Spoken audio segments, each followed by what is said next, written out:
glad to have you back. And our guest, veteran journalist, writer, author, and public affairs commentator, Bola Wale, has joined us this morning.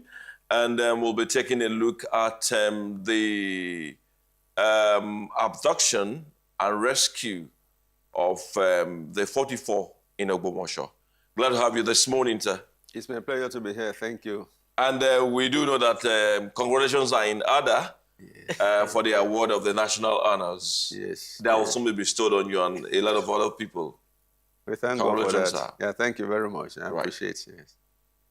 The Oyo Ogbomoso rescue of the 44 pupils, students, teachers, and principal abducted and who actually stayed like 56 days in captivity marked a significant shift in our battle against insecurity, because for the first time we witnessed the rescue, and where some of the kidnappers were neutralized and some were arrested. Yes. Quite unlike what we're used to hearing. Before we'll be told that, oh, they've been released. How, why, where, all of those things, mom is the word. Yeah, we thank God that they were released. But at the same time, we have to ask questions. These people were in the bush, in the forest, we were told, for close to 2 months. How were they being fed? We were in the rainy season. Was it raining where they were? Were there roofs over their head? Were there buildings there? Who was supplying them water? Who was supplying them food? Who was supplying them clothing? Wearing the same clothes, or did they carry clothes with them when they were being arrested? So wearing the same clothes for almost 2 months, and the clothes were not torn, and we saw them. So who gave them medication? You see, when you begin to ask these questions, this kind of abduction becomes more than ordinary. Did those people prepare for it? Did they go to the forest, build houses there where they accommodated people? Were they living under the elements? Was raining falling and beating them? Was the sun shining and beating them? How did they feed? What were they taken care of for almost 2 months? So the logistics of being able to put people in the forest and keep them for almost 2 months is what we must interrogate. That is very, very important. And then we also have to look at how it becomes possible for bandits to go into a school and abduct not just one person, not two, not three, almost, 60-something people. And how did they transport them? How long did it take them to take them to the forest? And nobody, no presence of security to accost them, nothing. They just got into the school, they abducted, they carried them, they transported them, they traveled kilometers, nobody challenged them, and they just went like that. Those people just vamoosed into thin air. And then for almost 2 months, they were there. And now we also have to look at the logistics of what our security apparatus, what do they have? What technology do they have? The United States came all the way from the US to liberate 2 of their citizens right here in Nigeria that were adopted in another country and brought here. And they liberated them without any casualty. The United States went into another country, Venezuela, and took the president and the wife without a single casualty. You see, we are the giant of Africa. Nigeria is the giant of Africa. If Nigeria cannot do something close to what the US did or other countries can do, what do we also understand how Israel went to Entebbe? Entebbe, yes. You see, so if we say that we are living in the modern world of technology, if you say that we are a giant of Africa, if you say that we deserve a seat on the United Nations Security Council, so we cannot continue to behave like a little child.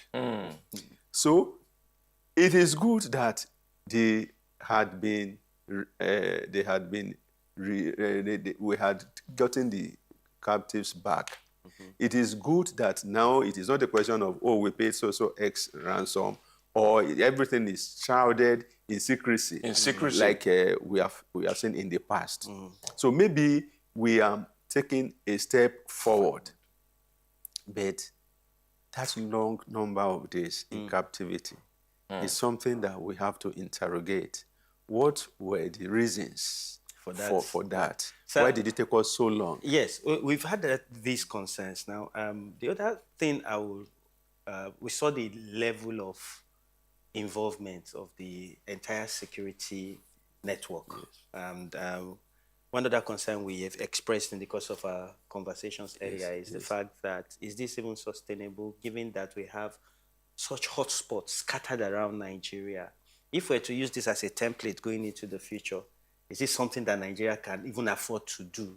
The amount of resources expended on one rescue mission, can we replicate it in other hotspots simultaneously?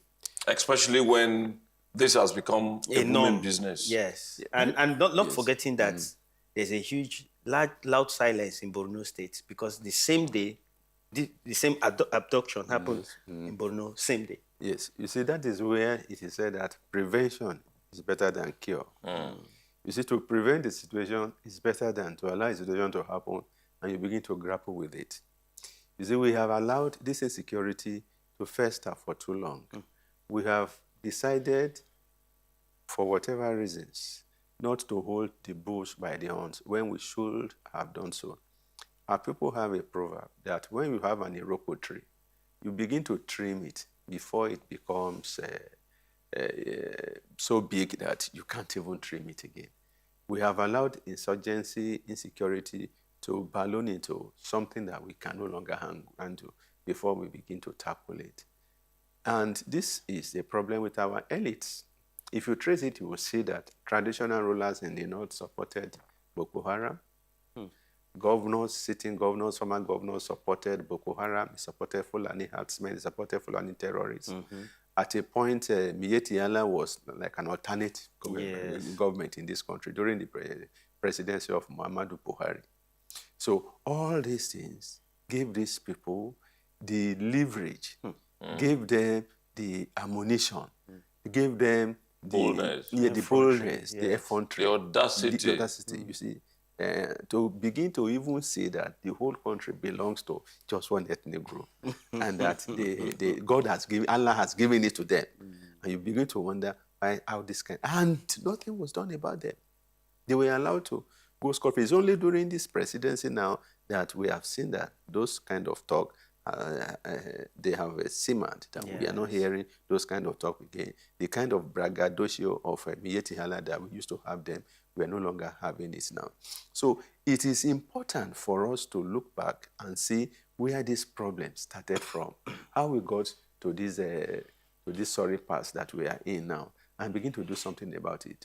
Until our elite in Nigeria decide that we must have peace, we must have security, it is not possible for us to nip this thing in the bud, because politics will be played with it.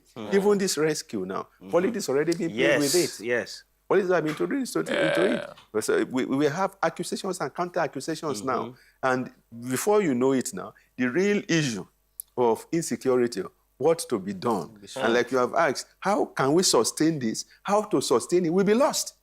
We will not be. We will be trading tackles. It is you that engineered it. Oh, it's not me. It is you that engineered it. You'll be thief. I know be thief. You'll be robber. I know be robber. This kind of thing, and which will not do us any good. I don't think it's sustainable. How many of these hotspots will you mobilize the army, the DSS, the Air Force, every police, everybody? Local vigilante, Amotekun, and Yes, everybody. And then the state government, the federal government. Okay, we have issues in Ondo State. How many of those issues? How many of those kidnappings are with government? In Kwara, have they gone to Kwara? I have a pastor friend that his brother was kidnapped. Another brother was trying to arrange the kidnapping, and that one developed BP and died. And the kidnap people in Kwara, they are still there. In Borno, in other places, there are people that are still there. Okay, are we now going to be moving from one location to the other? How many locations do we want to move to? Because these people have spread all over the place. It is important for us to look at the root causes of these problems and try to tackle them. One of the root causes that we must tackle is ourselves, internal. The people who are sponsoring, who are supporting, who are financing, who are defending, who are giving them logistics and things like that. And the cut across, you have 4 people who are supporting, who are giving logistics because they need the cash. You have people who are doing it because they believe in the religious mantra of these people. Okay, they want Islamic State in Nigeria. You have people who are supporting it for political reasons. They don't like the face of the government, and they are doing everything possible to unsettle the government. So you have people who are doing it for ethnic reasons. Oh, they are Fulani like myself. Oh, they are Hausa like myself. They are Yoruba like myself. That is why they are doing that. So all these factors must be addressed holistically. The major one being that of poverty.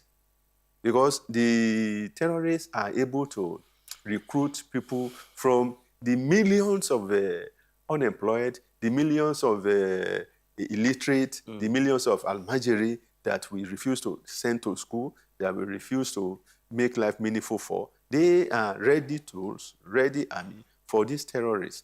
That is one angle. And then we have an economy now that is not doing very well. So a lot of people now, wherever they can get some little money, it doesn't matter whether it's from the devil.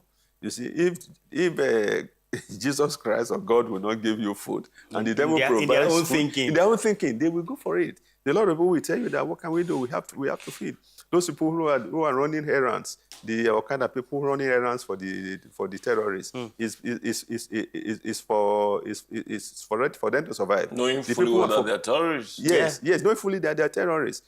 Have you not had cases? We're journalists now. We have had cases of mothers sending their children to go and befriend the terrorists for money.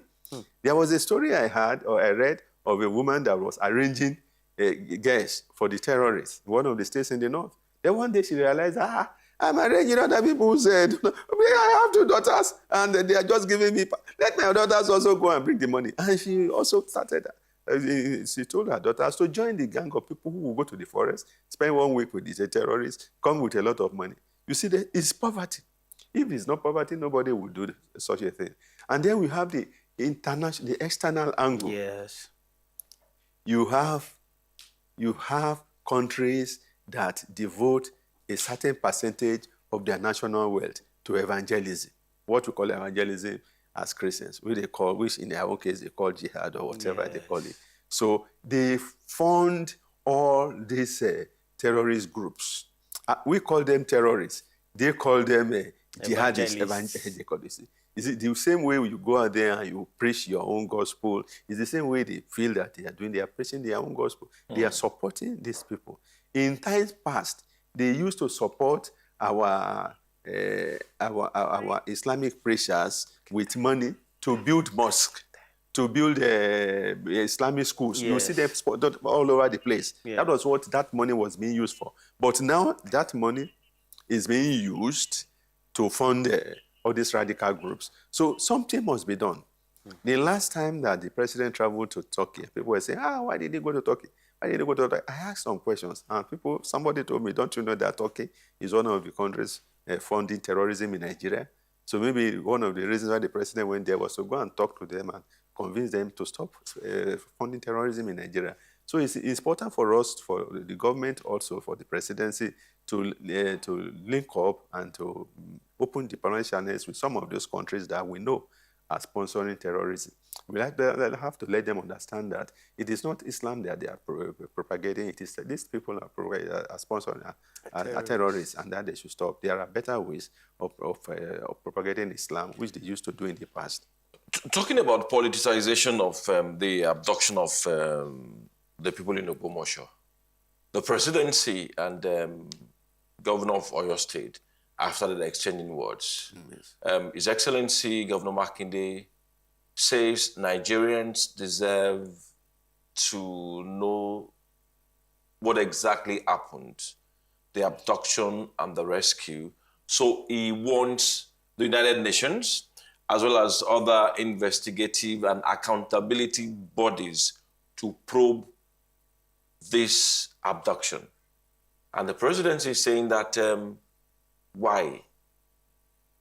Yeah, you see, there is a need for a probe. But whether it should now be done by external bodies Or internal bodies, if we have our own internal mechanisms, I think we should start with our internal mechanisms. If anybody says there is no need for probe, I would say, no, we have to need to. You need to probe so that you know what happened. Because something happened. How did it happen? Like the questions we were asking, how were they there for this number of period? How were they being fed? How were they being taken care of medically? And we have heard, even from some of the information coming from the government, that they found foreigners there. They found doctors from, they found trainers, they found a lot of people from there. And that is not to be, you can't even dispute that. And I can understand it. When we were fighting colonialism in South Africa, didn't soldiers come from Cuba? Because they believe in the cause. Cuban soldiers, in fact, perhaps more than even the South Africans themselves, fought in Angola, fought in Mozambique, fought in Namibia, fought in South Africa itself, and even helped us to end colonialism and apartheid. And thousands of them died. Thousands of Cuban soldiers died fighting South Africa. So you also have that, and we call it internationalism. That is the principle of Fidel Castro then, as the president of Cuba. So you also have people like that who believe in the ideology of this terrorists. We call them terrorists. They call them mujahideen or whatever they call them. Freedom fighters who believe in their ideology. In their causes. Their causes that they want to make. They believe that their cause is to make the whole world. Don't you know that one of the principles of Islam is to turn the whole world into an Islamic nation?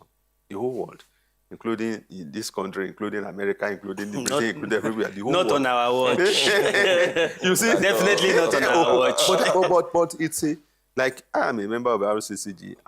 One of our vision is to have an RCCG member in every family of the whole world. And we are working towards it. So they also have their own vision and they are working towards it. So you are likely going to find fighters who, because they believe in that, will come into Nigeria. We must investigate that. Where are they coming from?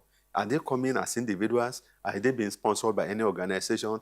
Is there any country that is sponsoring them? Like the U.S. always calls, you know, there are countries that U.S. have said are sponsors of terrorism.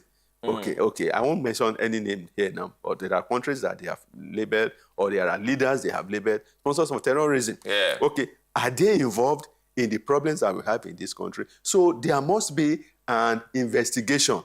But whether we should now invite external bodies and say that we are not capable of doing it, or whether Governor Seyi Makinde does not trust in the neutrality and the capability of our government is another thing. But I think we should start from inside. The presidency should not just wave away what Governor Seyi Makinde has said. They should simply say that they say, okay, we can do it, and let them do it, and let us see how good they can do it. If they didn't satisfy us, then we can call for external bodies to come in and look at the problem, at the issue. Bola, it's always a pleasure when we do have you on our program, because your perspective on issues are very deep, incisive, and very cerebral. Thank you so much, sir, for joining us this morning on our program. Thank you. Morning, flight, yeah.